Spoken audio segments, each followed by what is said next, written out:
Acho que a maioria vai assistir esse vídeo depois, né? Mas... Então, eu achei... E a maioria também acho que não leu, porque o texto estava em inglês. A gente comentou sobre isso, né, na última reunião. Realmente, o texto não é fácil. Assim, não achei muito tranquilo. Então, pensando assim que vocês iriam ter acesso só a esse texto e não ao original, eu tentei fazer tipo um resumo, sabe? Para aí quem quiser ler só esse texto que eu fiz, tem uma visão geral aí do que seria o original. Claro que eu não peguei tudo do original. Outra coisa, elas colocam muito exemplo de questões que são culturais dos Estados Unidos ou da língua inglesa. Então, assim, essas partes eu meio que não trouxe para cá porque não iria fazer muito sentido para muita gente. Nem pra gente, né? Eu acho que teria que fazer uma reinterpretação aí desses exemplos, contexto português ou contexto Brasil e por aí vai. Então, essas partes de exemplificação, eu tentei trazer mais os exemplos gerais que elas falam, sabe? De coisas mais genéricas, assim. Quando é muito específico, eu não... E outra questão também, alguns termos, né, em inglês, que aí quando eu não estava muito seguro, eu punha entre parênteses sobre a tradução. Pus entre parênteses algumas coisas para quem quiser depois pesquisar ou ver se cabe uma outra tradução, também daria para repensar. E o primeiro deles foi essa questão, né, o primeiro termo foi essa questão do embodied ou embodiment, né, que está no título, né, Embodied Social Linguistics. Quando você vai no tradutor assim automaticamente, ele coloca como incorporada, incorporado, incorporação, umas coisas assim. E aí eu estava usando isso aí até então. E mais aí, no decorrer da leitura e da minha tradução, que eu ficava fazendo os dois ao mesmo tempo, me veio um ato falho aí, eu escrevi corporificada. E eu falei, parece que isso faz mais sentido falar dessa questão do processo em que o corpo toma parte no processo de linguagem, sabe? Do que falar incorporar. Porque incorporar em português também às vezes tem essa noção de a gente agregar algo, né? Como se a gente fosse somar algo. E aqui no caso do capítulo, está falando muito mais sobre a participação do corpo nos processos de linguagem. Então eu resolvi colocar nessa tradução, mas eu acho que depois, se alguém quiser falar sobre isso em outro momento, a gente discute, né, sobre qual seria a melhor tradução para essa embodied ou embodiment, vai aparecer várias vezes no texto. Enfim, aí sobre as autoras, a Kira Hall e a Mary Buchholz, eu já apresentei texto delas aqui no grupo, em uma das apresentações eu falei um pouco sobre elas, não vou falar tudo de novo, né, para quem for assistir depois, mas as duas são então estadunidenses. A Kira Hall dá aula em Boulder, no Colorado. Inclusive aquela entrevistada que eu fiz a entrevista lá, Mábia, foi orientada pela Kira Hall. E a Mary dá aula na Califórnia, na Universidade da Califórnia, Santa Bárbara. Então as duas aí produzem muita coisa juntas. E esse texto aí é de 2016. Tá. Aí na introdução, eu fiz tudo em tópicos, para eu tentar lembrar, fazer um resumão, né? O título é Habeas Corpus. E aí eu coloquei entre parênteses You Have a Body, porque no meio dessa sessão elas falam disso, You Have a Body. É para considerar então que a gente tem um corpo, né? E que esse corpo importa na questão da sociolinguística.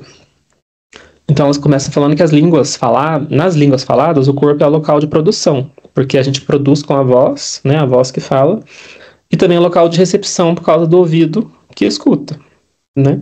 Então o corpo já tem essa dimensão importante por ser essas duas coisas ao mesmo tempo. E na língua de sinais, o corpo ainda é local de produção de todo o sistema linguístico, imagina só. Então ainda é como se a gente considerasse ainda mais, né, digamos assim, corporificada a forma como a língua é transmitida, né? No caso da língua de sinais. Então, se o corpo produz linguagem, a linguagem também produz corpos. Isso elas já trazem isso na introdução, e eu já lembrei da Butler na hora, né? Aí já coloquei ali entre parênteses, mas depois elas vão trazer a Butler com mais profundidade. Então, foi algo que eu pensei na hora, mas que elas também, né, quando foram fazer o capítulo, já estavam considerando essa contribuição da Butler.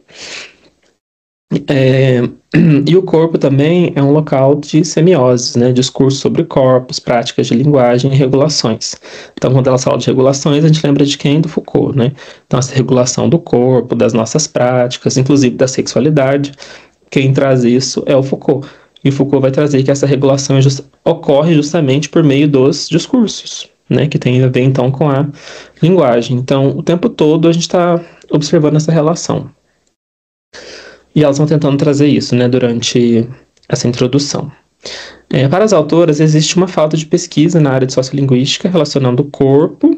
Então, aí eu estava nessa dúvida ainda sobre como traduzir esse embodiment, então eu coloquei corporeidades, né, então essa relação do corpo com a língua. Um dos motivos disso seria a tendência em se conceituar o corpo como secundário à língua. Então, ela vai falar que existe uma tradição aí de não dar muita importância para o corpo nos estudos da sociolinguística, e que era um pouco recente, aí, historicamente falando, esse enfoque no corpo. Então, um dos objetivos das autoras é entender como o foco no corpo expande o entendimento dos linguistas socioculturais sobre os conceitos-chave como indexualidade, discurso e agência. Então, elas pegam esses três conceitos para tentar destrinchar um pouco mais e relacionar com o corpo. E aí, lá na conclusão, elas vão retomar essa mesma questão, que indexicalidade, discurso e agência podem ser melhorados, digamos assim, em termos de pesquisa e tal, se a gente começar a falar ou a tratar mais do corpo no meio disso tudo. Aí, de novo, a Butler, né? Ela já nos mostrou que o corpo generificado, né, gendered, é produto do discurso e não da biologia. E aí a gente tem que pensar nessa relação entre o corpo e a linguagem. Isso nos ajuda a repensar outras categorias, como raça, identidade, ideologia, ideologia sobre saúde, capacitismo, entre outras.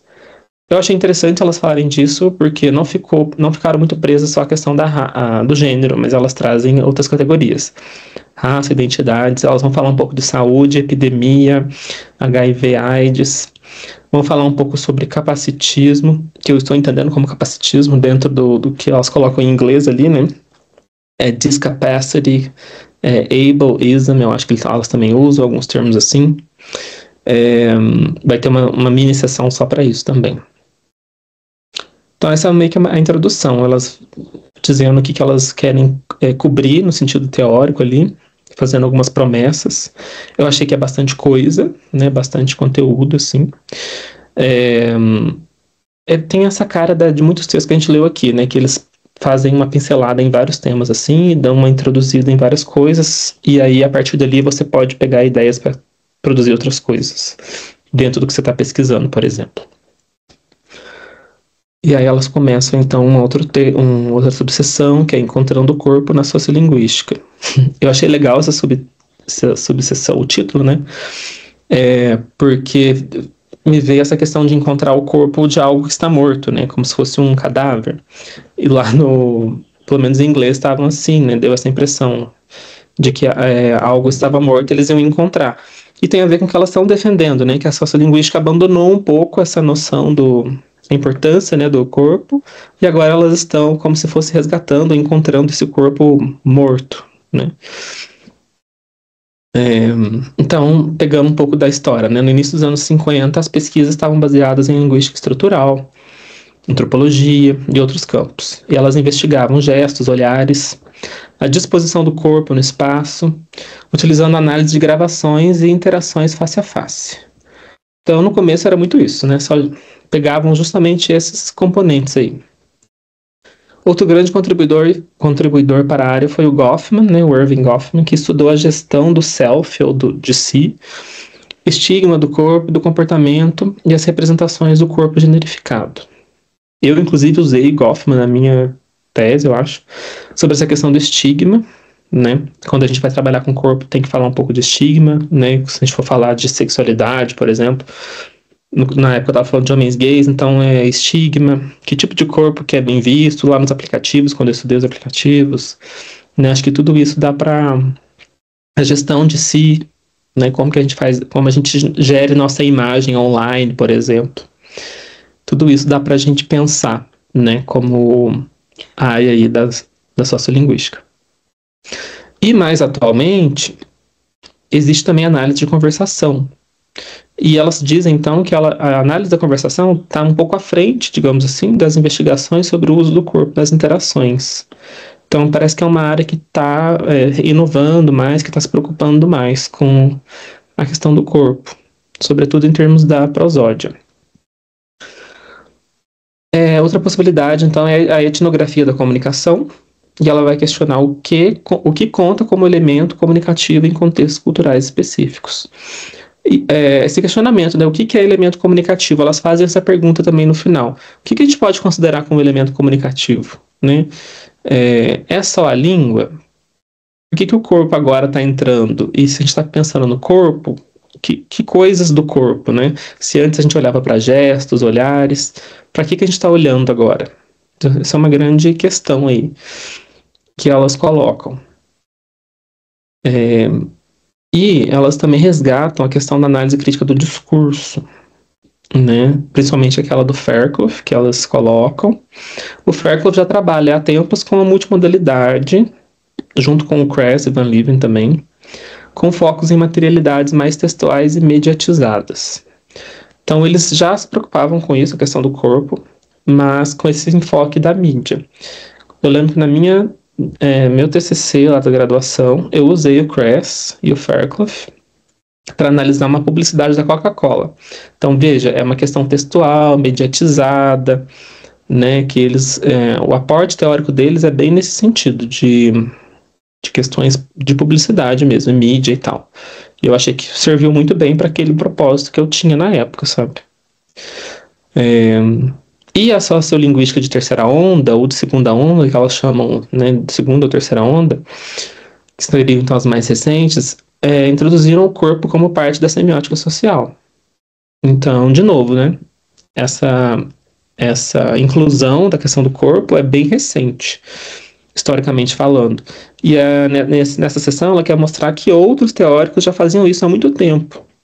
E hoje em dia o que a gente está fazendo, a gente está bebendo aí dessas fontes, né, do Goffman, da análise crítica do discurso, até das pesquisas lá dos anos 50, né, que às vezes a gente, querendo ou não, a gente também se apoia nisso, na questão do gesto, do olhar, né. Então, será que os homens gays gesticulam mais? Que tipo de olhar que a gente tem? Como que a gente dispõe nosso corpo, né, no espaço, inclusive virtual, né? Se a gente está ocupando os aplicativos, como que acontece essa ocupação? E por aí vai.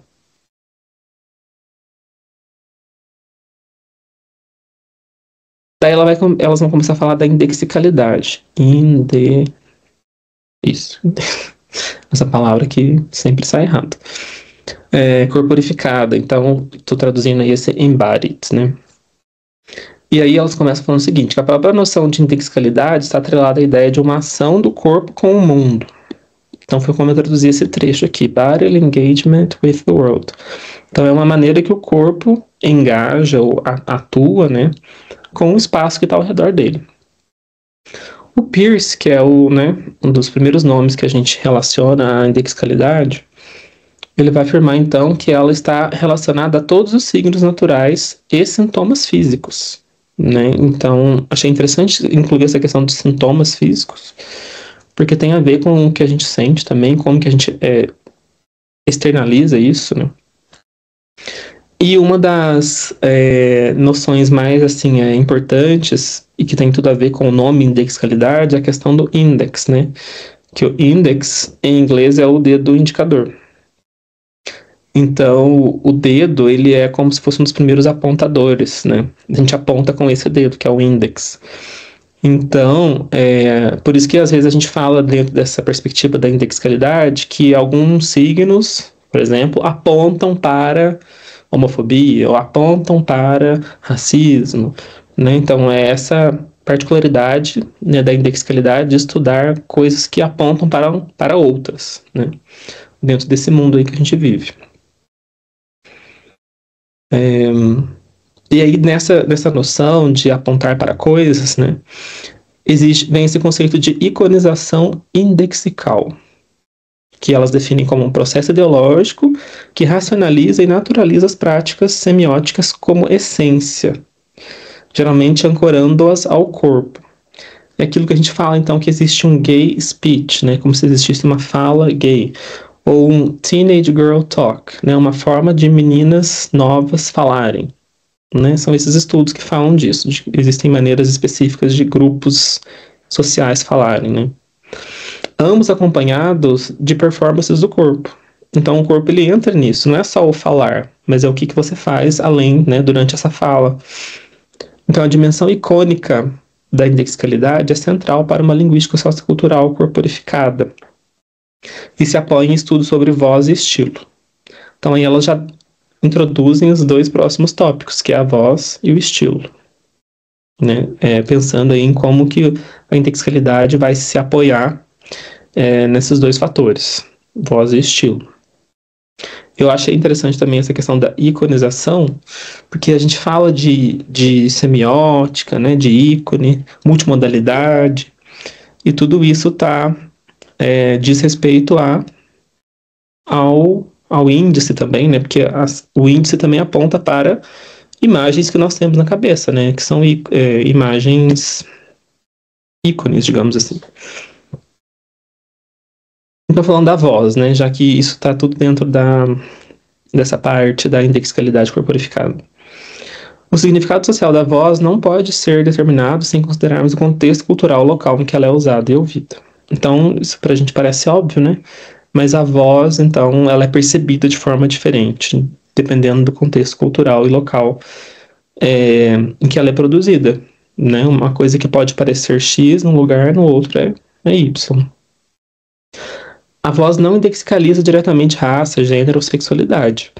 Os fenômenos da voz, como todos os atos linguísticos, em primeira instância performam funções culturais e interacionais específicas, mas acompanhados ideologicamente por categorias sociais específicas.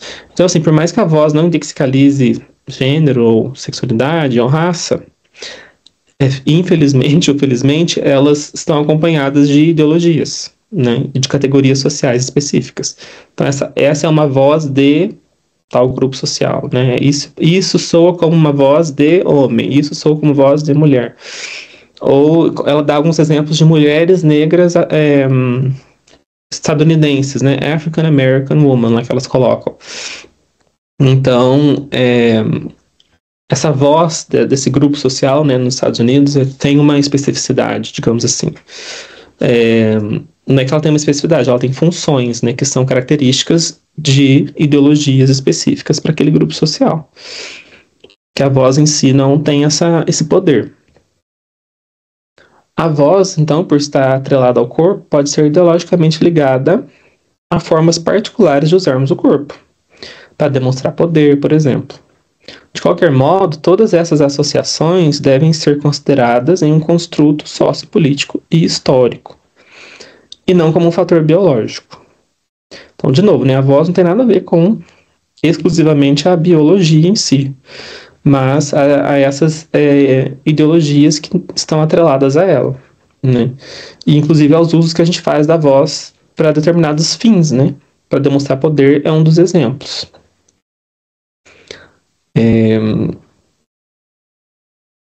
Ok, e agora sobre o estilo, então. O estilo e a autorrepresentação corporificada. A primeira coisa, elas partem, então, da análise estilística, no sentido de análise de estilo, né? Então, a análise estilística requer um exame do lugar das formas semióticas específicas dentro de um amplo sistema de significados sociais. Então, de novo, considerando todo esse sistema de significados que estão disponíveis para a gente, etc. A mesma coisa da voz, né? Mesma questão. Do ponto de vista da semiótica, não há diferença conceitual entre variantes estilísticas na língua e aquelas baseadas em outras formas de corporificação. Então, não existe diferença conceitual e não deveria também haver uma hierarquia, né? Elas falam disso. Ou a questão da variante linguística é mais importante do que as variantes que estão relacionadas ao corpo? Não, porque elas andam juntas, né? Cada vez mais elas estão percebendo que essas questões andam juntas. Aí elas dão alguns exemplos de estilo em alguns estudos. Então, Eckert, por exemplo, estudou cor e tipo de corte de roupas. Né, cor das roupas e esse tipo de corte de roupas. Rosa, estilo de cabelo. Anacassis, marcas falsificadas. Então, essa de marcas falsificadas, por exemplo, parece que é um estudo na Índia que eles fizeram de como alguns grupos usavam marcas que são muito conhecidas, mas como que esses grupos se apropriavam dessas marcas, dessas roupas de marcas, mas claramente falsificadas. Né? Que isso pode pressupor, por exemplo, né, que tipo de efeito de significado isso causa, né? Pode causar um efeito de indignação de classe, por exemplo, elas falam isso, né? Como se fosse um tapa na cara, digamos assim, de que essas pessoas não podem ou não podem usar, ou que elas estão indo contra esse sistema, sabe? De regulação capitalista das marcas e por aí vai. Em termos de estilo, práticas linguísticas e corporificadas se alinham para produzir um significado cultural completo. Tá? Aquilo que eu estava falando, né? Então, as práticas linguísticas e corporificadas, elas vão se alinhar, elas vão andar juntas e vão produzir um significado cultural completo. Mesmo se essa mistura de características utilizar dissonâncias semióticas entre significados estilísticos já estabelecidos. Então, é claro que essa ideia de completude, ela é meio que falsa, eu acho, porque nem sempre as características vão ser consoantes. Então, às vezes, os signos vão apontar para coisas muito diferentes, assim. Esses dias eu estava vendo, eu lembrei disso quando eu estava lendo isso, né? É um outdoor aqui na cidade que era de uma pessoa para uma festa que ia ter aqui, que vai ter aqui. Daí era um cara com um chapéu de cowboy, com tatuagem aqui no pescoço, na cara, assim, uma coisa bem doida, e uns alargadores gigantes, assim, que vinham até aqui. Falei, gente, que confusão, né, de signos, porque e tudo isso apontava para coisas diferentes, né? Então, o chapéu aponta para uma filiação agro, que aqui é bem forte, e daí a questão das tatuagens aqui, quem usa é uma galera mais mais punk, né, do rock e tal. E aqui também tem muito essa questão indígena, então na hora que você bate os olhos no alargador assim, muito grande, você lembra disso. E aí ficou uma confusão, assim. E aí na hora que eu li isso, eu lembrei, tipo, essas dissonâncias que existem na hora que a gente se representa, na hora que as pessoas se representam. Que tipo de significado cultural que isso produz, né? E que tipo de significado isso causa na gente, os efeitos. Portanto, a semiótica do estilo inclui todas as dimensões da linguagem, assim como recursos materiais e corporificados de autorrepresentação, que juntos projetam conjuntos semióticos ideologicamente coesos e disponíveis para a interpretação de outros.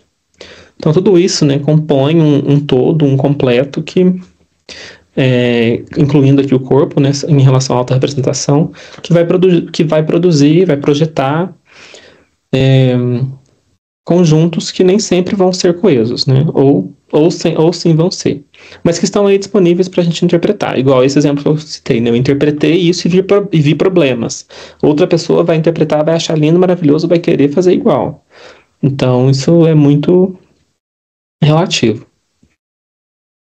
E para fazermos sentido de nós mesmos e dos outros, enquanto atores sociais, ligamos maneiras corporificadas específicas de ser no mundo a determinadas expectativas ideológicas relativas a maneiras específicas de falarmos. Isso é bem visível para a gente, se a gente pensar nesse binarismo homem-mulher, né?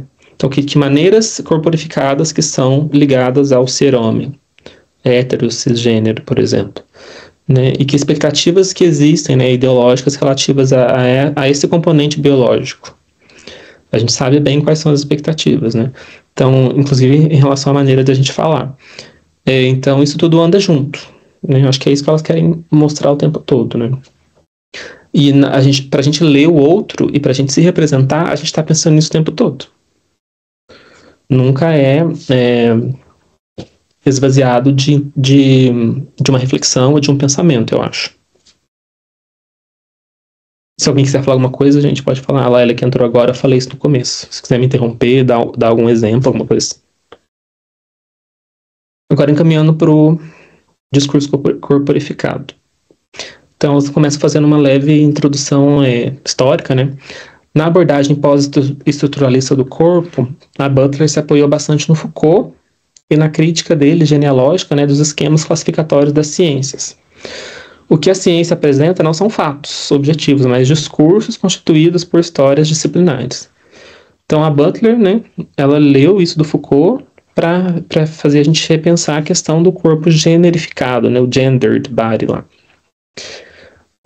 Os corpos se tornam inteligíveis como femininos ou masculinos ao entrarem em sistemas discursivos que os reconhecem como tais. Então isso aqui é a cara da Butler, né? Então, do que é inteligível, o que não é, o tipo de vida que é possível, o que não é. Esses termos, inclusive, são dela. E qual que é o papel, então, do discurso na percepção do corpo?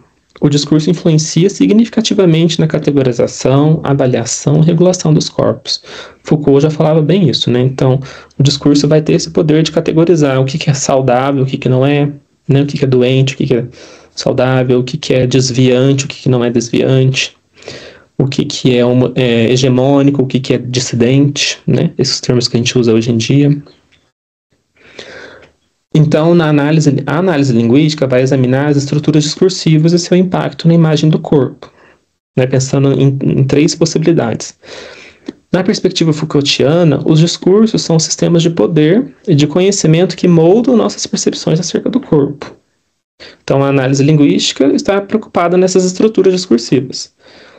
Se a gente pegar a perspectiva do Foucault, são os discursos, como sistemas regulatórios, né, que vão mudar nossas percepções sobre o nosso corpo e o corpo de outra pessoa. Um exemplo que elas dão, as autoras, é o exemplo de ocorrência em cenários médicos. Então, enquanto as genitálias femininas, eu achei tão estranho escrever assim, né, genitálias, mas estava lá genitals, eu mantive. São descritas nesses textos médicos, né, em termos de sua localização no corpo. As masculinas são descritas em termos de sua função, reforçando o entendimento popular de a sexualidade do homem ser mais ativa do que da mulher. Então, essas autoras fizeram, né, esse estudo sobre como que os termos apareciam em dicionários médicos, né, e na maioria dos casos, então, da mulher relacionada à localização, né, então elas ligaram esse fato ao entendimento de uma sexualidade menos ativa ou passiva, e a do homem, então, uma descrição ligada à função, né? Como se o pênis tivesse uma função, né? Somente ele tivesse uma função.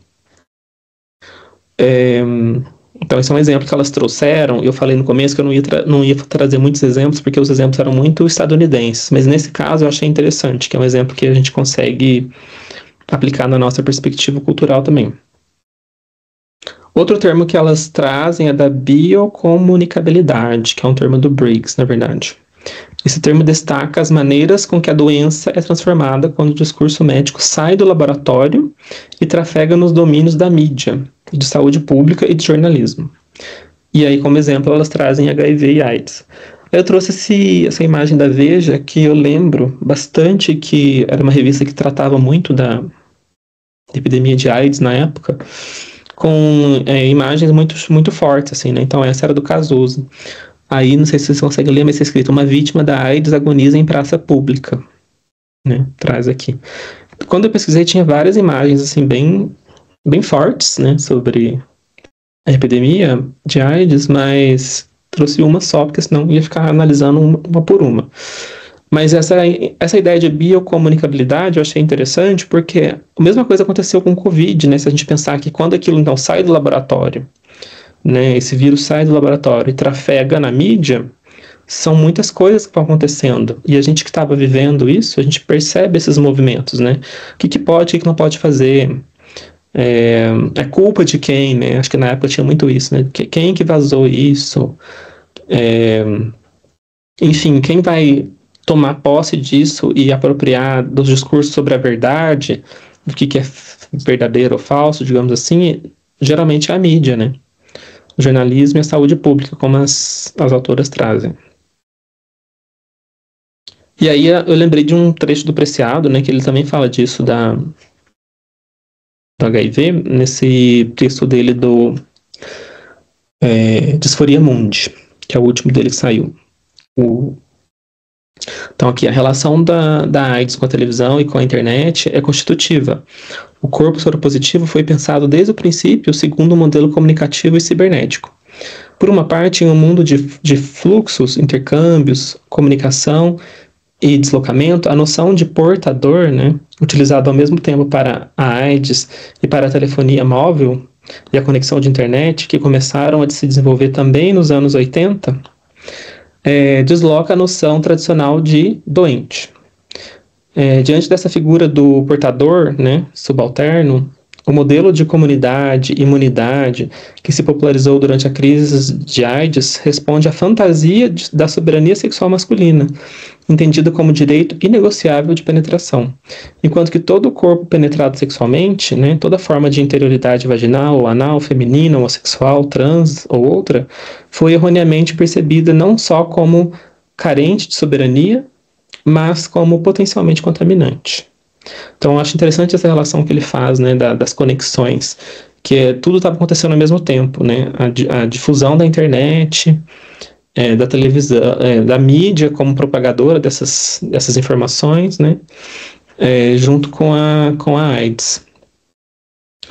E aí, voltando para as autoras, elas falam, então, que o corpo não é estável e muda no tempo e espaço à medida que os falantes constroem novos investimentos na semiótica da fisicalidade.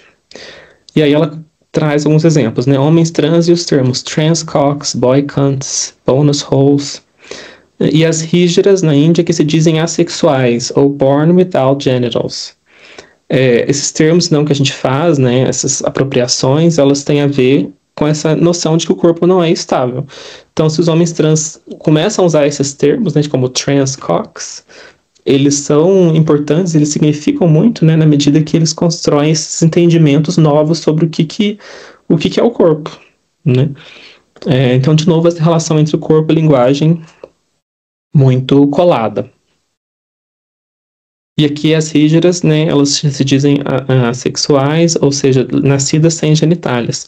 E aí no texto elas falam que as híjaras se aproveitam, né, dessa noção de não ter nada, de nascer sem genitálias, mas que existe elas fazem toda uma gestão sexual da vida delas em off, né? No privado elas fazem várias coisas, sexualmente falando elas são ativas, digamos assim, mas no discurso público elas se dizem então nascidas sem genitálias. Agora, falando um pouco sobre a agência. A agência é produzida por meio de uma rede de entidades ou interagentes que são semióticas ou materiais. Então, aí elas pegam um texto do Latour, que é bem famoso também. Algumas pesquisas têm reconhecido, inclusive, a agência como algo além da linguagem, né? Incluindo corpos humanos e não humanos, como de animais e de outros seres, objetos materiais e o próprio mundo físico. Eu achei isso interessante porque a agência, geralmente a gente liga a questão do sujeito, né? Pelo menos quando eu estudei isso lá na psicanálise e tal, era a agência do sujeito no mundo, né? O quanto que o sujeito age, se ele é constrangido pelas estruturas, né? Até que ponto as estruturas constrangem as nossas ações, ou até que ponto a gente é agente de fato. Nas ideologias, as ideologias estão sempre apagando nossas subjetividades, então nós somos apenas produtos de ideologias. A gente tem muito essa impressão, mas é sempre sobre o sujeito. E aí, quando eles falam, então, de incluindo corpos humanos e não humanos, eu achei bem diferente, assim, pelo menos do que eu tinha lido até agora. Juntando a questão dos animais, né? E aí eu trago outro trecho do Preciado, né? O capitalismo é uma sorte, né, um tipo de religião petrosexo-racial que exige o sacrifício de certos corpos, né? Que corpos são esses? Animais, corpos femininos, infantis, estrangeiros, racializados, e a destruição de certos espaços, a colônia, a periferia, banlieue é a periferia também em francês, o sul, em benefício da manutenção de uma hierarquia mítico-erótico-mercantil. Então, ele também está fazendo essa relação, né, entre os corpos, né, quais corpos que importam, né, como diria Butler, e quais espaços também que importam, né, pensando na dimensão do corpo também como algo que está localizado no espaço. E aí, quando ele traz esses corpos, né, o sacrifício de certos corpos, como os dos animais e das mulheres, eu lembrei de um zine que eu já li, eu achei aqui no computador, com sorte, que era sobre o veg feminismo, que é um coletivo feminista vegano de Curitiba. E aí elas trazem muito isso, essa questão do corpo, né? O corpo da mulher e o corpo do animal. Que é bem que o Priscila está falando aqui, né? Corpos animais e femininos, por exemplo. Porque que eles são subalternizados, por exemplo, ou exterminados, né? E para falar disso, a Adams, ela traz a ideia do referente ausente. No livro A Política Sexual da Carne.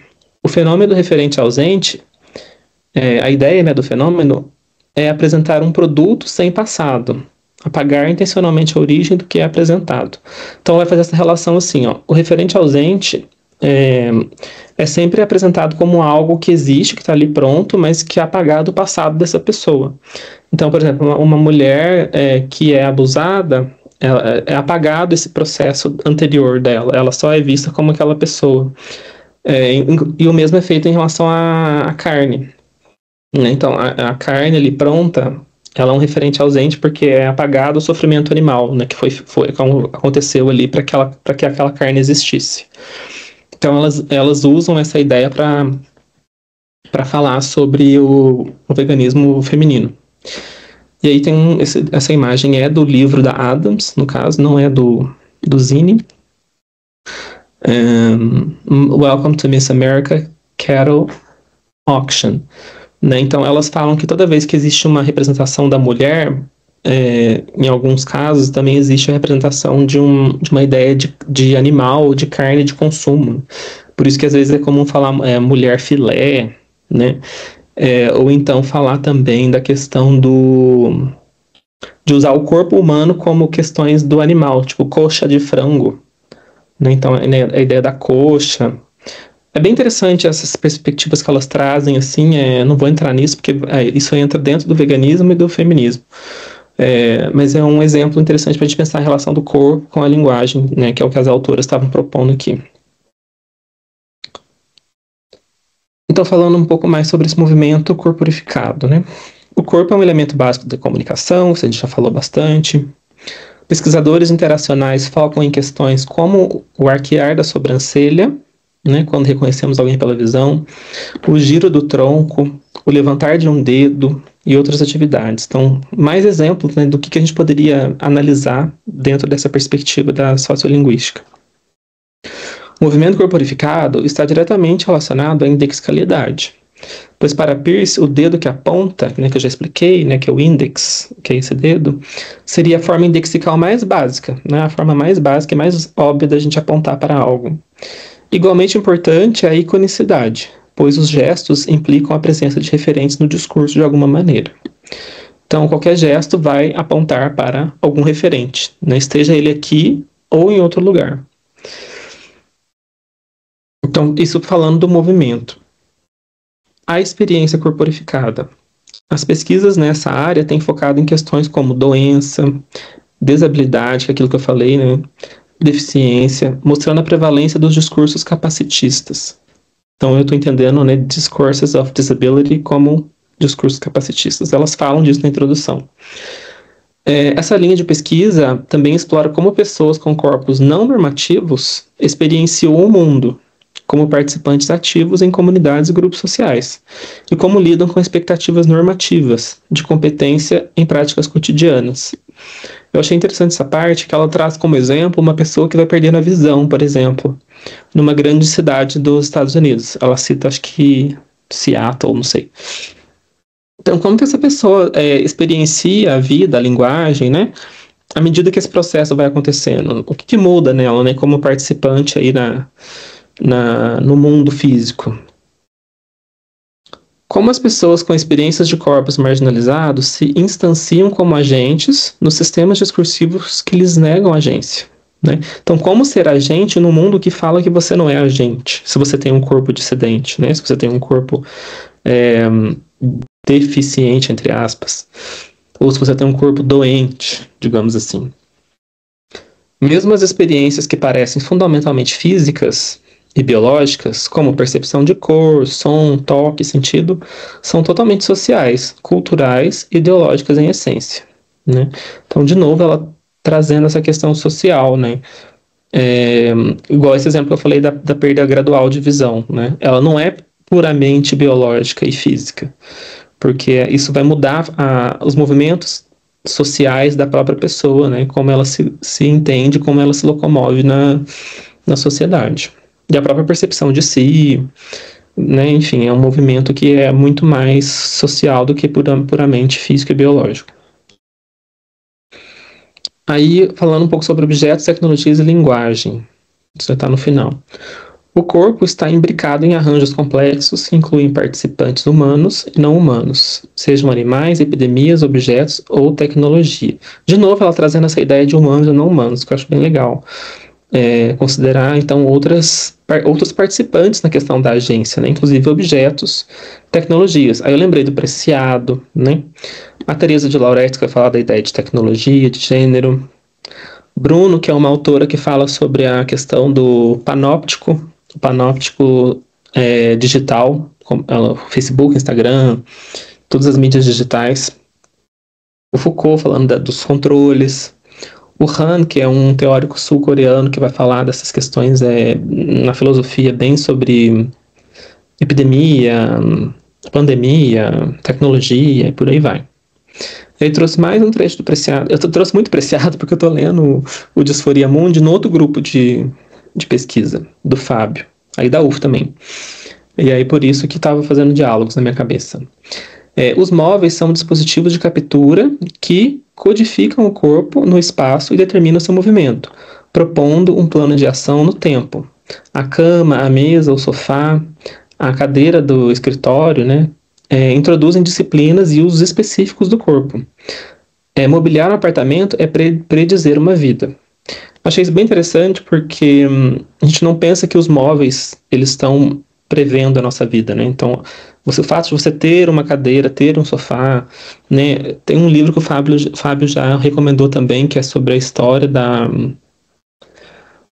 Como é que era a história? Não é a história da casa, é uma coisa assim, gente. Mas ele contava de como as casas foram mudando desde a Idade Média, né? Então, a arquitetura está o tempo todo afetando os nossos movimentos também, né?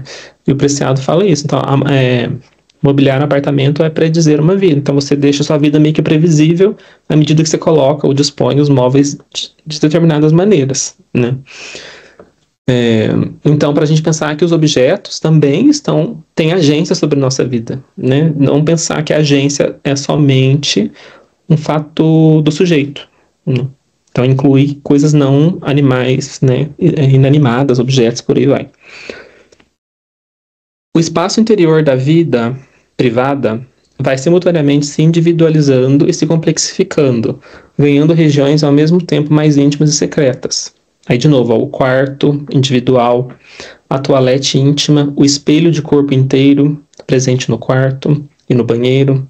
Tais regiões afirmam-se seja como bastidores do teatro social, onde o sujeito se prepara para enfrentar o olhar público, seja como refúgio do indivíduo, onde ele pode se entregar ao monólogo interior, aos prazeres solitários e a uma experiência de si, do seu corpo e de sua alma, ao abrigo das intrusões e olhares alheios.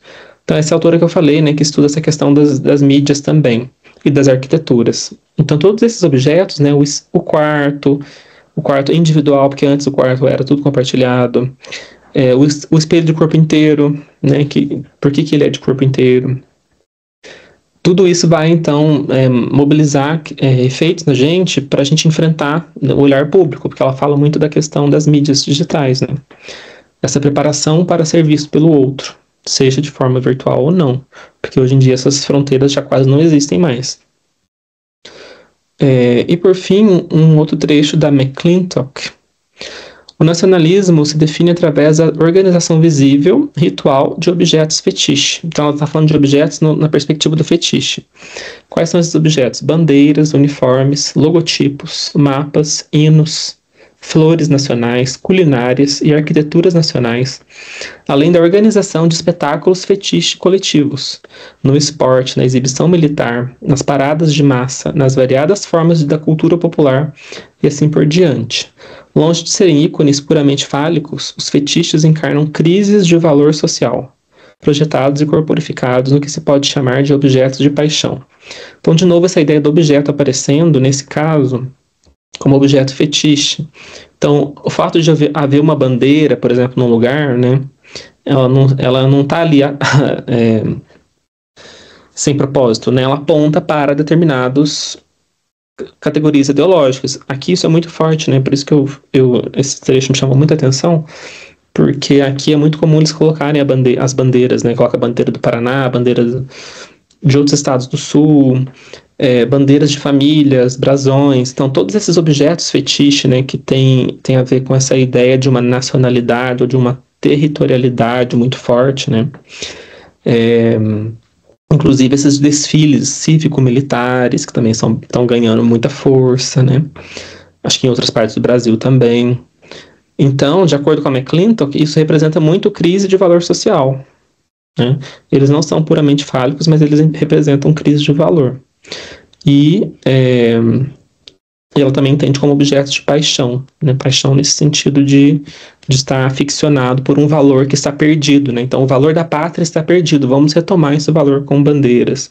O valor da família está perdido, então vamos colocar brasões e nomear essas famílias. Então, todos esses movimentos. E, por fim, as conclusões, né? O papel crescente das tecnologias comunicativas na multimodalidade, no século XXI, leva os linguistas socioculturais a desenvolverem novas perspectivas teóricas sobre identidade, incluindo aprofundamento sobre o papel do corpo na subjetividade. Então, de novo, é preciso incluir o corpo, né, na subjetividade e nas perspectivas teóricas atuais. É preciso fazer as áreas apresentadas no capítulo dialogarem, para assim expandirmos também conceitos fundamentais como indexicalidade, discurso e agência. Isso elas falaram lá na introdução. Com a emergência de novas tecnologias, como o papel central de mídias digitais na modernidade tardia molda nossos entendimentos culturais sobre a relação entre língua e corpo e vice-versa. Então também é um convite, né, pesquisar mais sobre o papel das mídias e nossa relação e nosso entendimento com o corpo e a cultura. E por fim, como as ações e práticas corporificadas estão ideologicamente ligadas a tipos de corpos, com base em raça, gênero, sexualidade, idade, discapacidade e outras categorias sociais, assim como em papéis específicos culturais e interacionais. Então essas categorias voltam, né, elas falam muito disso, raça, gênero, sexualidade, idade, capacidade, e pensar o corpo em relação a essas categorias, né, e que tipos de corpos que estão sendo estudados, sempre pensando então nessa relação cultural e interacional, né? Então a cultura, o espaço, a interação, eles têm que estar dialogando. É isso, gente, que eu preparei